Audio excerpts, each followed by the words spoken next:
The Tyranids are one of the quintessential 40k armies, and we're excited that they've changed quite a bit in the new edition. We've been test playing this army amongst others for a little while now, and we're excited to show you some of the new tactics, positives, negatives, and some of the army lists that we have in store. So why don't we jump ahead and take a look. Like every army, the Tyranids are going through changes for the 9th edition, and we're going to take you through some of the positives. This army has seen some buffs from the new rules. Yeah. This is the rules of the game changing, not the rules of the army changing for the start of 9th edition. But there have also been some negatives that hit them harder, and this is more of like a shift in some of the meta and some of the key new rules as well, hurting them. And then we're going to go through just a few examples of how you could use the tricks that they have in their bag to play the new missions a little better, and we'll go through a few cool army lists. So why don't we jump in and take a look at a few of the positives first, get that positivity out there. We're all about that. Because of course, this is an army we absolutely love. Yeah. One of the main things, and we've talked about it a couple times already, is this idea that 9th edition is about board control. It's about controlling objectives and controlling quadrants of the board for secondaries. This army famously has cheap troops that are OBSEC, of course. They're fast. Yep. They're immune to morale. They get all over the board.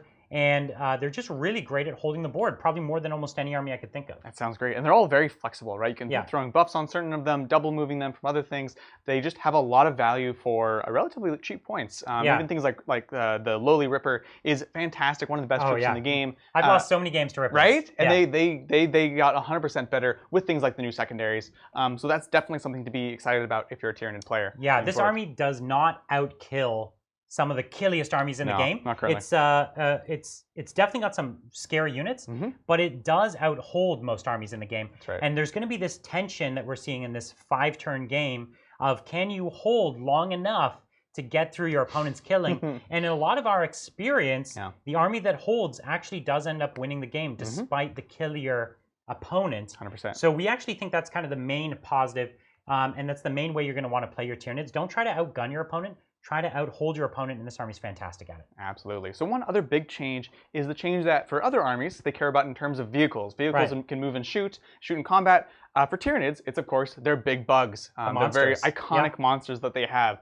In particular, we're thinking about things like your classic dock effects. That's right. We're thinking about things with lots of devour shots. Remember that you cannot shoot in combat with a blast weapon. Right. So unfortunately, things like the Venom Cannon won't benefit from this.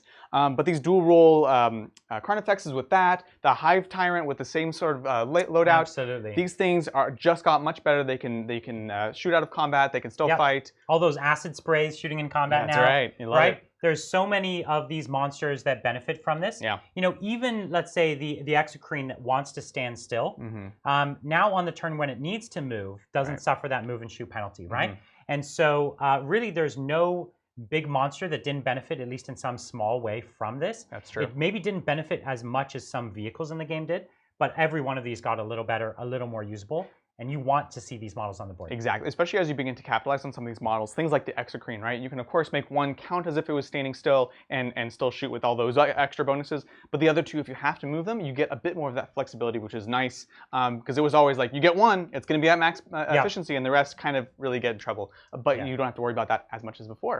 So this army has some models that are famously huge. Right. We're looking at a couple of them here. Really everything is super tall, and it was really hard to hide this army and stop opponents from blasting them off the table.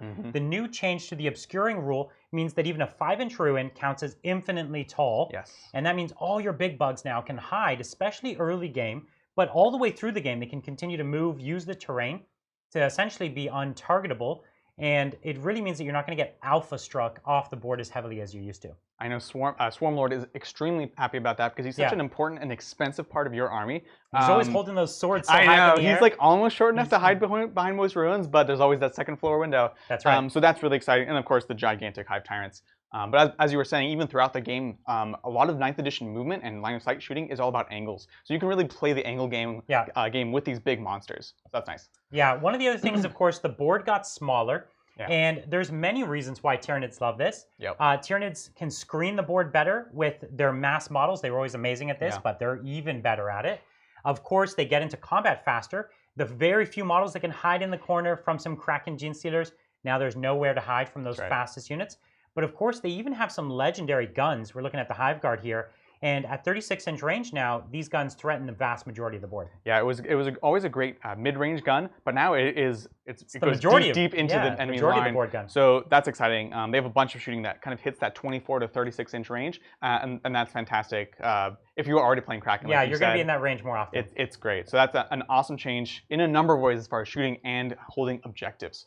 Yeah, this army also used to be one of the armies that, in my opinion, suffered the most from Overwatch. Yeah. You think about those Gene Stealers coming in on the charge, people loved to pump the Overwatch into them, and you really wanted those units to stay at full strength, get those extra benefits. And now, with the reduction in Overwatch, people can still Overwatch with one unit with the CP, but that's a lot less than a whole army Overwatch or a whole gun lining Overwatch. And this army benefits a lot from that. They got hit really. They actually got hit harder than most armies as far as small Overwatch fire. The fire that many armies you'd say, don't even have to roll. Just a few bolters or something. Bolters, las guns, all that stuff can chew through gaunts. It was so important that Games Workshop, in fact, made a custom high fleet trait, which nobody still takes, to try to fix this problem with the army. So Tyranid players can be very excited about that. Excited about having multiple charges where if they want to Overwatch, even if they can, they only get to do one.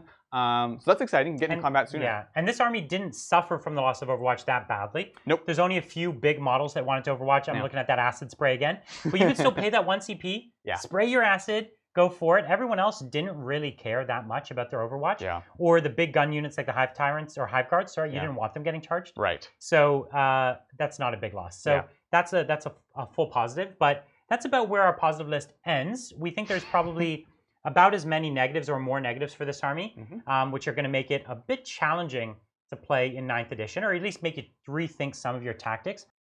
The first negative that comes to mind for this army is the blast weapon rule. So blast is definitely the thing to be worried about for Tyranids. They are kind of like orcs and like demons in the sense that they actually get specific buffs for having a certain number of models in a unit. They want to have large units of 20 exactly. or larger. So you want it for a number of reasons. You want it obviously to have a lot of board control. You want to reach back to your Turbogun or your Synapse. You want to have living ammunition for rerolling wounds of 1. Yeah. There's so many reasons you want to have that. And unfortunately now, you get punished so deeply for that. A Wyvern is going to be the living nightmare of Tyranid players. Sorry, guys. That's absolutely right. So this will make you want to reconsider going for minimum smaller squads, rethinking some of your tactics, or just taking the blast head on. And we're going to see how much the meta techs into some blast. But if you've seen the list of blast weapons in the back of this book here, it is very long. And so there's going to be a lot of blast weapons coming at them. It's probably going to be an issue. That's right. Another thing that punishes those larger squads is the new coherency rule. You need to be in a range of 2 or more models, which means you can no longer create these very long conga lines, which this army abused more than any faction in all of 40K. They were used all the time for move blocking. You can keep a couple just to stay in Synapse range. Yeah. Very powerful. Malanthrope range, near that Turvagon. Exactly. Yeah. So that is extremely reduced. One small, not upside, but thing that helps it is, again, the board is smaller. That's right. So you don't need as large of screens. It's not quite enough to actually negate this. It doesn't counteract it, it's a fact. It's also the kind of thing you slip up and pull the wrong model and you've lost half your squad. That's going to happen a lot. Practice your making 2 models. 2 models. That's right. Practice the geometry. So this is the army hit single hardest by both the blast roll and the coherency roll. That's right. And that alone, those 2 are the biggest ones. Another one, of course, if you were playing the more combat-oriented, Gene Stealer-oriented, is you know that you used to wrap, and this army was the master of wrapping because of the overrun ability. That's right. They would kill a unit, overrun, wrap another. There was no one better at it, and it's gone. That hurts a lot. Again, because they don't have the most durable troops, things like Gene Stealers and Gaunts really counted on this, and then touching other things, which of course is another negative. Things like tagging tanks is not nearly as effective. We come back to this idea of minimum squads, again, because you can have 10 Gaunts touching a tank. That forces them to have to try to kill those before they can use their big guns. Give them those tough decisions because a lot of the time, if you have those big squads, you're just losing more than you're actually gaining by tagging tanks. Yeah, so you're going to, again, it's another place you're going to have to rethink these core tactics that were central to the way this army worked.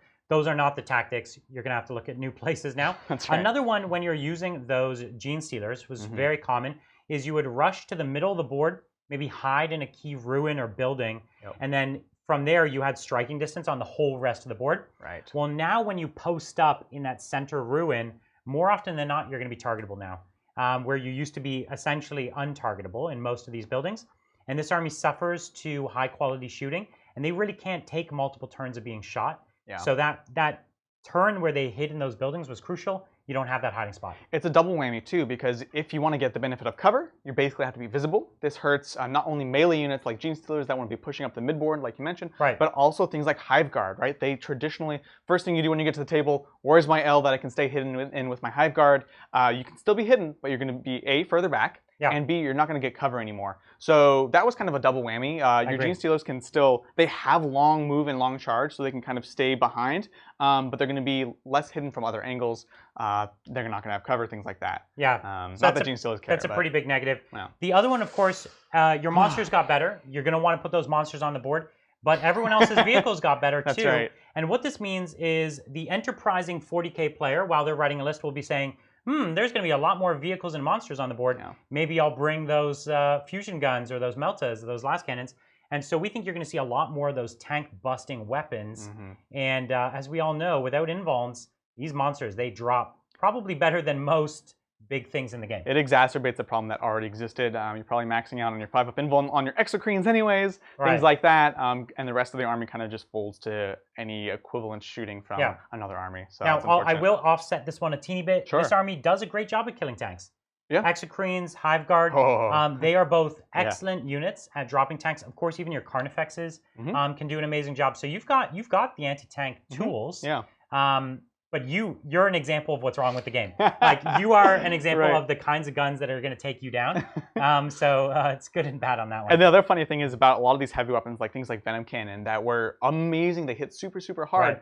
But they were always assault. So they didn't really get any better, but there's some weird things like that because NIDs were already sort of designed around not needing these benefits that they just gained, right? Yeah. So it's a weird kind of case.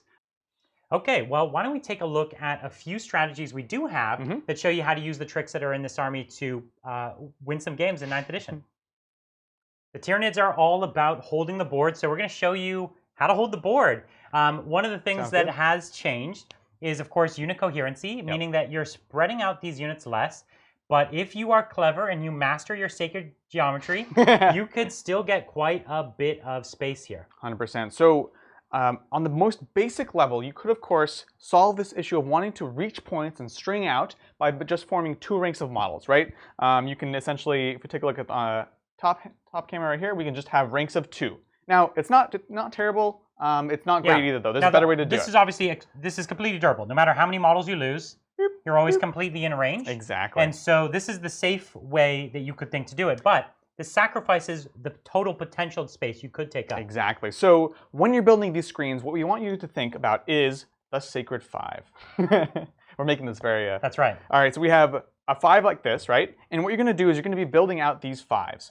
And what this does, at the core level, it's the same. But this connector right here, you have a 2 here and you have 2 here, so you're getting a little bit more efficiency with that, right? If you want to be precise, we've got these 2 trapezoids here.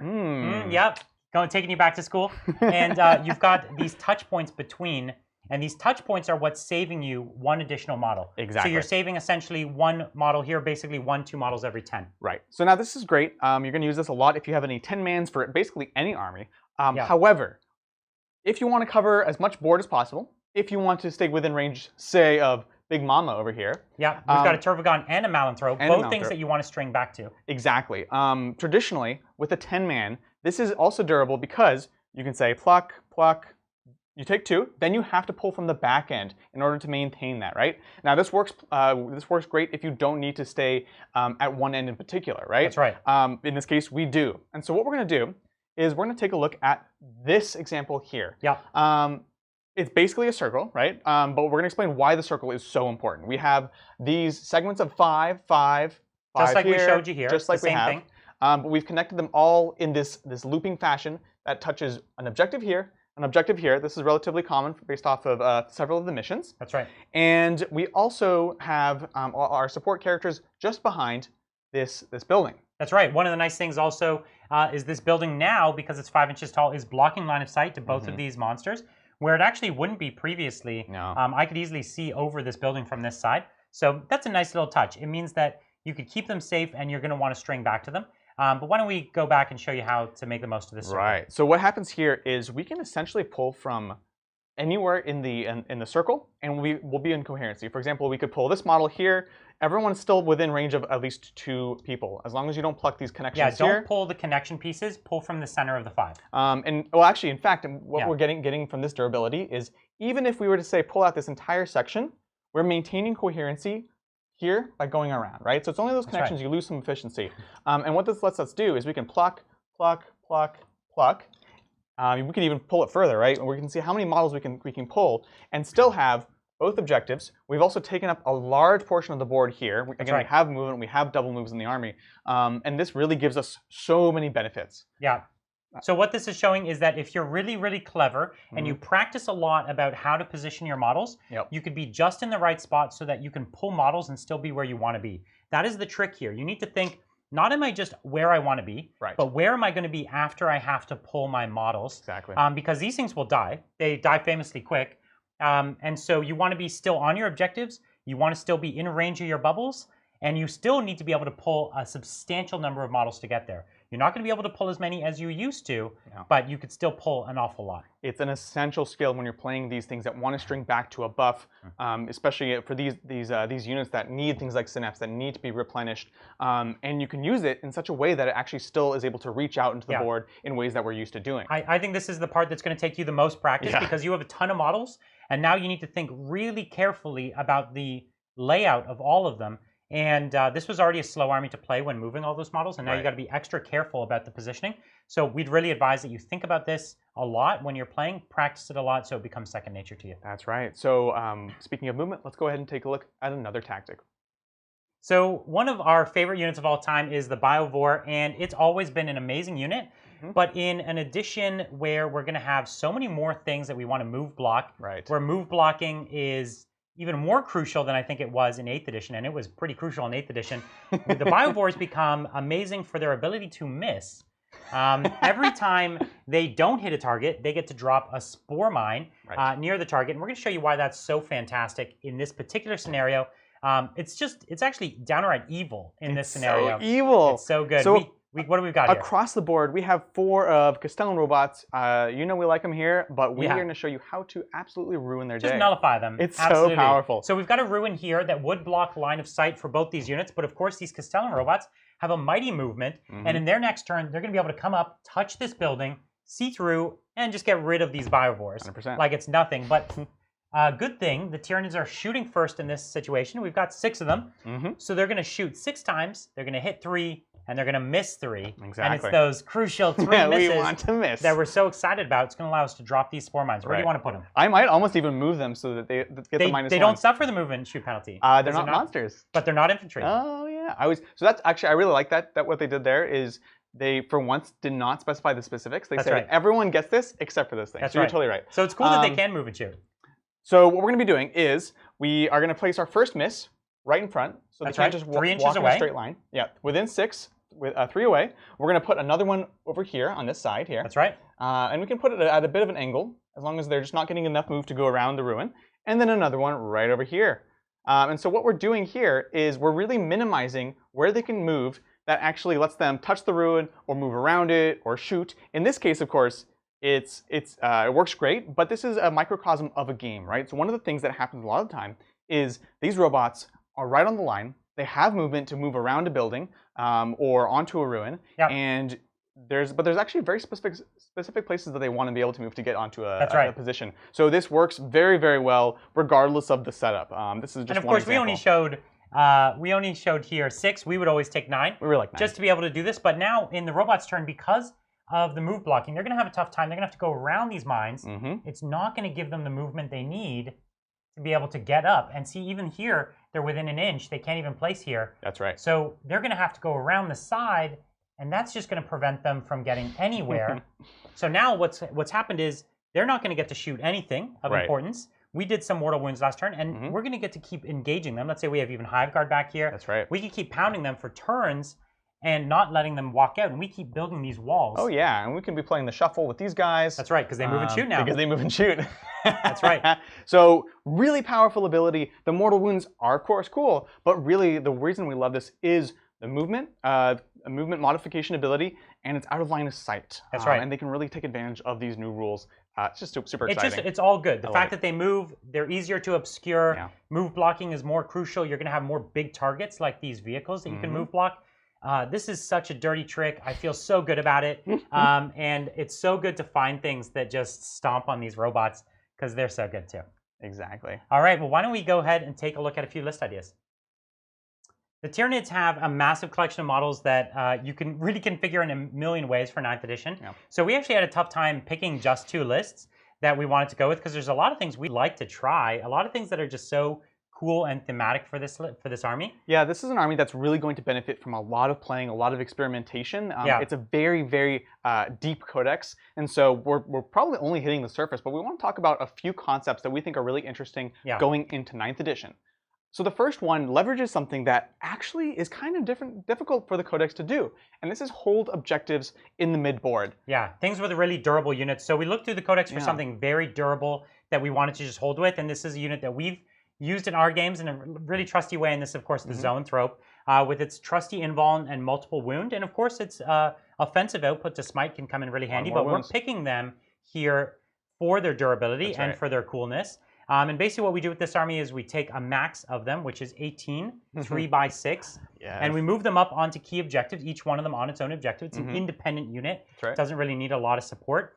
And then you just screen them infinitely with basically 120 Termagants. That's right. Yeah, you can take things like, so in this list we actually do have some 30 mans. So you can take them, you take Swarmlord, you can do the double move as you push him up the board and just shove 30 bodies right in their face along their objective, keeping them out of movement, right? The game is all about movement right now, and screening them out with that while keeping your durable bodies onto the objective. There aren't many units in the codex that everyone can get on the objective. They're great at that. But the Zoanthropes are great at actually surviving, right? The 3-up invuln, decent toughness, throw some Catalyst, throw some -1 to hit because you have to have a Malanthrop, right? Can't leave home without that guy. And so it just plays the board control game to the max. Yeah, that's exactly it. So as we just said, you basically push up, stop them from moving, stop them from shooting you off the objectives between both your bodies and your durability. And by the time they chew through all your wounds, it's too late. The points are yours, the board is yours. And we do still have a few heavy hitters in this list. We have the Hive Guard, and of course the Zoanthropes themselves are pretty heavy hitters. Yeah, so that's kind of our main output, and if there's just a thing that absolutely has to go down, it's too strong, those are the things we'll trade or push really hard to get those. Totally, and this is a concept that we really wanted to take to the max and try that out. But of course, you can also take this as a module in your army, right? You can take a 6-man Zoanthrope squad and play them very hard on one objective. There's ways you can sort of pick this apart and do something different with it, but we really like the 18 because it is cool. So the next army we wanted to go with was one that was very heavy shooty. Yes. There's a lot of advantages to bringing some really powerful shooting in 9th edition, and of course to bring some tank killing shooting. So we wanted to lean into some more of those shooting monsters. So in this particular list, we've taken the max of 9 Biovores. We've always loved Biovores. They are so powerful, but one of the things that got even better for them in the new edition is, of course, when they miss. If you played against them, you already know this was really annoying and really difficult to play around, but it's more important than ever. We take 9 because you can just throw mass shots at a particular part of the board, and you'll be doing mortal wounds, and when you miss, the generation of these spore mines to prevent movement and slow movement is huge. Yeah, especially in a game that's all about movement. If you can just prevent someone from getting to an objective, that alone can be the difference in winning or losing a game. So we love them for their shooting ability and for their board control ability. It's 2 for 1 there. And they can hide. Yeah, we've also taken Hive Guard because it's really hard to leave home without the Hive Guard. Take your Chronos, take your they're about as good as you can get. Shooting, it's crazy. Yeah, that's right. We've also taken the Exocrine, and in this particular list we have 2 Exocrines. You could go all 3 if you want. Honestly, it'd be good. As we mentioned before, you have the redundancy that you didn't have before. You can move them, have one hidden, one can come outflanked now with the new reserves, things like that. So honestly, you could run 3. We have 2 because we kind of ran out of we ran out of heavy slots. We ran out of heavy slots. This army is a battalion and a patrol in order to get those heavy slots.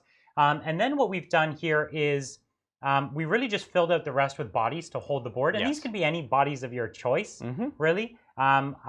There's really no wrong choice here. You could pick any of the bodies here. Yeah, they all work very well. They do different things, right? We definitely have some rippers in there for short, flexible bodies that can deep strike. Get into a corner, do those secondaries. Exactly. We were trying it out with some Gene Stealers, which we like.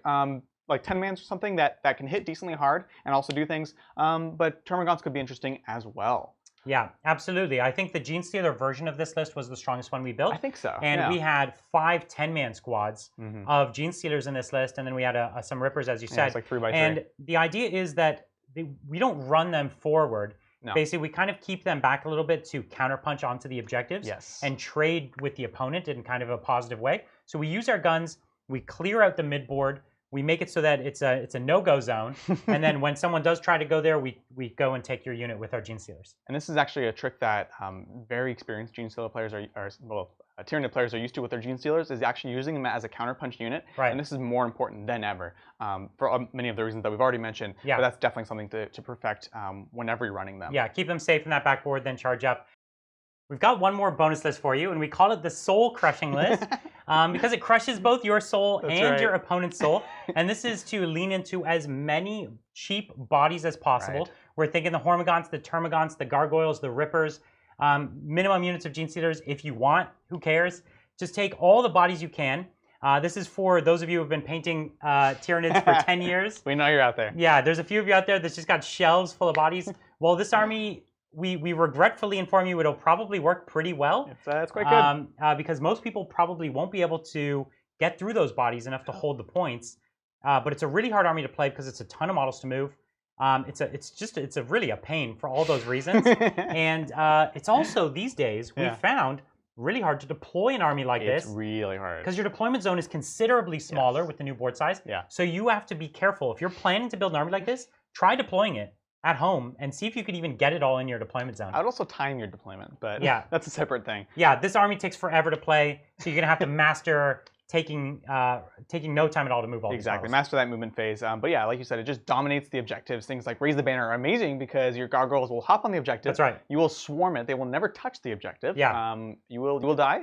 You will not get kills, and then you will win. Yeah, exactly, because you don't have to kill anymore. So you could build an army that doesn't kill, it just holds. Yeah. So this army, we bring it up last because it is soul crushing. It's kind of silly. It's not the thing we want to see across the table from us every day. Once in a while, I think it's actually really thematic to have that army of bugs, but you got to be in for a long day of gaming to get that army in. I hope your back is in good shape. That's right. Yeah. Oh my gosh. You're back from both painting them and playing them. Absolutely. Okay, so as you can see, there's a lot of ways to play the army. And despite the army taking some hits, it still plays the mission. You can still win the game. Keep yourself laser focused on playing the mission, and I think you're going to do just fine with this faction. In fact, there's many armies that I think that I could field here where I'd feel very confident going into games. Yeah, absolutely. And like we said, it has a very deep bag of tricks, lots of things to still try out. This is just the starting point for you guys and for us. We're excited to see what comes out as 9th edition releases and moves forwards. So if you guys have ideas for your own lists that we might not have mentioned here, let us know in the comments. Let us know on Facebook. We, of course, will be featuring a Tyranid army very soon. An epic battle report coming. We're going to show you that they can still bring the heat. And, of course, we've got tactics videos for almost every faction in the game. You've probably seen a lot of them by now, and we're continuing to do them up until the 25th, until the launch of the new edition. After which, of course, we're still going to be covering more stuff, but a ton of content up until then. So we hope to see you at that battle report, and we hope to see you at the next tactics video.